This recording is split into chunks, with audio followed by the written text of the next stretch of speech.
Well, to entertain myself in the coronavirus isolation, I am sitting here in my car because, as you can see, a storm is coming. And there's rain coming from all around. So I'm sitting in my car with my trusty sketchbook and starting to paint. Here is my water. Here is where I put my paints. I use Prang watercolor. It's probably supposed to be for children, but I've always used it when I had my art school in Atlanta. I taught classes with it. It's semi-moist, and they're wonderful. I get the oval tray. I like the double tray because it has turquoise. I mix up here, and then here's where I paint. Now, I do have my own brush. The brush that comes with the Prang watercolors is not the best brush. It doesn't point very well. So just to show you what it looks like, I'm getting a little bit of sort of pale purple. I'm going to put some extra water in it. And I'm not used to holding a phone and painting at the same time, so I can't get back far enough to show you what I'm going to do here, but I'm just going to add a little sort of purple color with a lot of watercolor.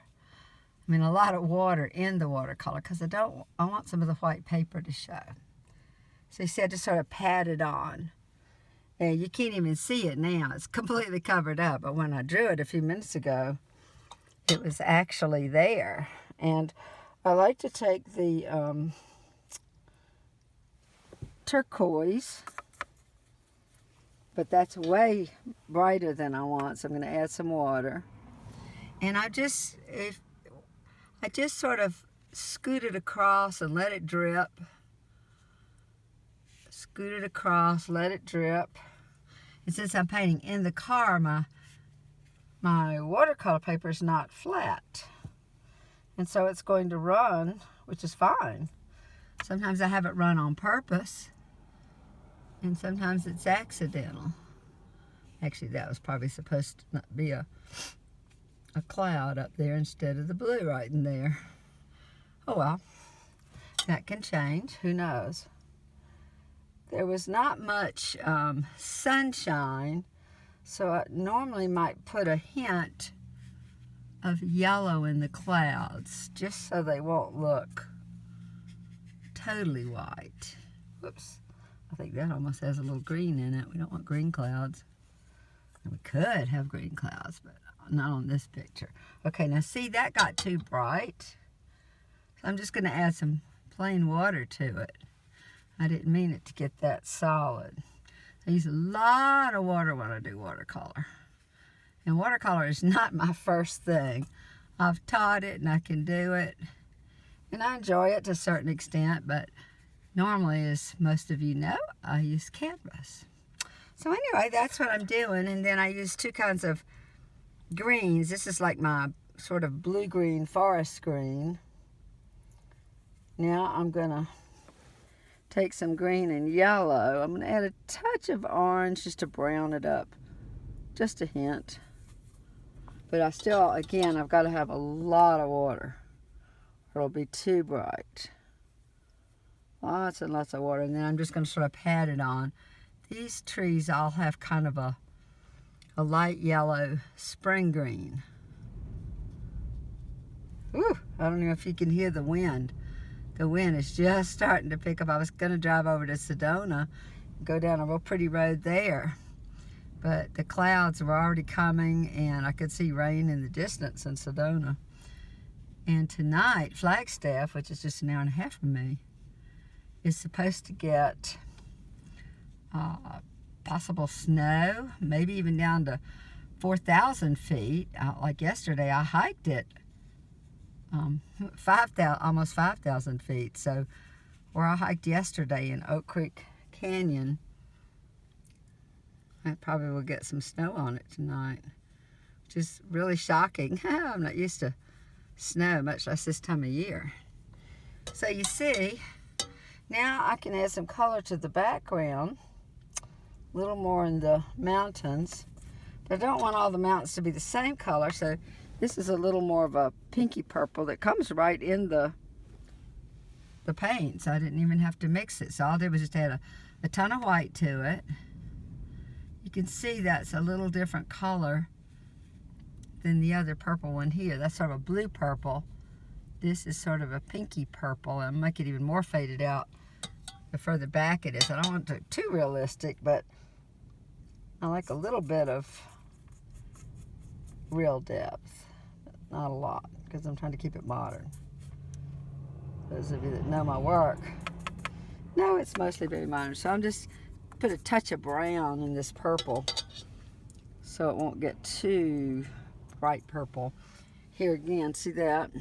Here again, I'm going to, oops, I'm probably going to need a ton of water, because what I want to do is put it,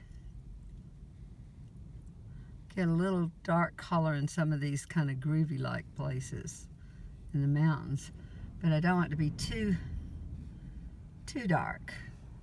Like I said, I like watercolor to be, I like a lot of the white paper showing. So on the pinky one, I'll put darker purple. Ooh, wow, there goes tumbleweed going by. Woo, I can hear the wind. Can you see it now? See how the rain is coming? It's so beautiful. I live right at the foot of that mountain that's called Mingus Mountain.